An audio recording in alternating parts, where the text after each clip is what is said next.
ನೀವು ನೋಡ್ತಾ ಇದ್ರ ಆರ್ ಮ್ಯಾಕ್ಸ್ ಕನ್ನಡ, ನನ್ ಸೀಮಾ ಬಂಗಾರಪ್ಪ. ಪ್ರಸ್ತುತ ರಾಜ್ಯದಲ್ಲಿ ಮಾಜಿ ಸಚಿವ ಬಿ ನಾಗೇಂದ್ರ ಅವರ ವಿರುದ್ಧ ವಾಲ್ಮೀಕಿ ಅಭಿವೃದ್ಧಿ ನಿಗಮದ ಹಣ ದುರ್ಬಳಕೆ ಆರೋಪಕ್ಕೆ ಸಂಬಂಧಿಸಿದಂತೆ ರಾಜಕೀಯವಾಗಿ ವಾಕ್ಸಮರ ಪ್ರತಿಭಟನೆಗಳು ನಡೀತಾನೆ ಇವೆ.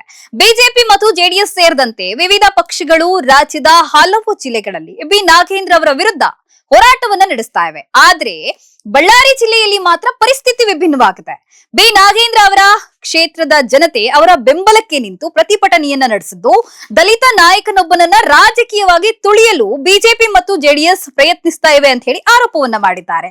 ಬಿ ನಾಗೇಂದ್ರ ವಿರುದ್ಧದ ಆರೋಪಗಳ ವಿಚಾರದಲ್ಲಿ ರಾಜ್ಯಾದ್ಯಂತ ಪ್ರತಿಪಕ್ಷಗಳು ಪ್ರತಿಭಟನೆಯನ್ನ ನಡೆಸುತ್ತಿರುವ ನಡುವೆಯೇ ಅವರ ಸ್ವಕ್ಷೇತ್ರದಲ್ಲಿ ಜನರು ಅವರ ಪರವಾಗಿ ಧ್ವನಿಯನ್ನ ಎತ್ತಾ ಇರೋದು ಇದೀಗ ರಾಜಕೀಯ ವಲಯದಲ್ಲಿ ಚರ್ಚೆಗೆ ಗ್ರಾಸವಾಗಿದೆ.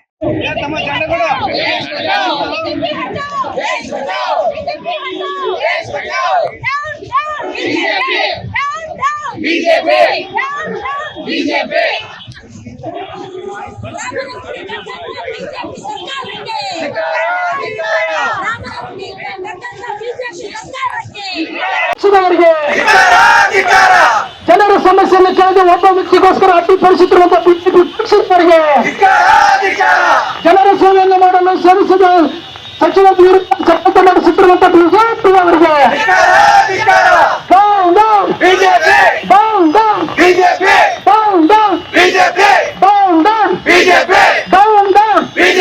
ಸ್ವಾರ್ಥ ರಾಜಕಾರಣ ಮಾಡುತ್ತಿರುವಂತಹ ಶ್ರೀರಾಮುಲು ಅವರಿಗೆ, ನಾಗೇಂದ್ರ ರಾಜ್ಯದ ಕಾರ್ಯಕರ್ತರಿಗೆ, ನಾಗೇಂದ್ರ ಅವರ ಸಚಿವರಾಗದವನ್ನು ಸಹಿಸಲಾರದೆ ಅಡ್ಡಿಪಡಿಸುತ್ತಿರುವಂತಹ ಅಧಿಕಾರಿಗೆ, ನಾಗೇಂದ್ರ ಅಣ್ಣನವರ ಸಚಿವರಾಗುವುದನ್ನು ಅಡ್ಡಿಪಡಿಸುತ್ತಿರುವಂತಹ ವಿಜಯೇಂದ್ರ ಅವರಿಗೆ, ಸದನವನ್ನು ನಡೆಯದೆ ಅಡ್ಡಿಪಡಿಸುತ್ತಿರುವಂತಹ ಬಿಜೆಪಿ ಪಕ್ಷದವರಿಗೆ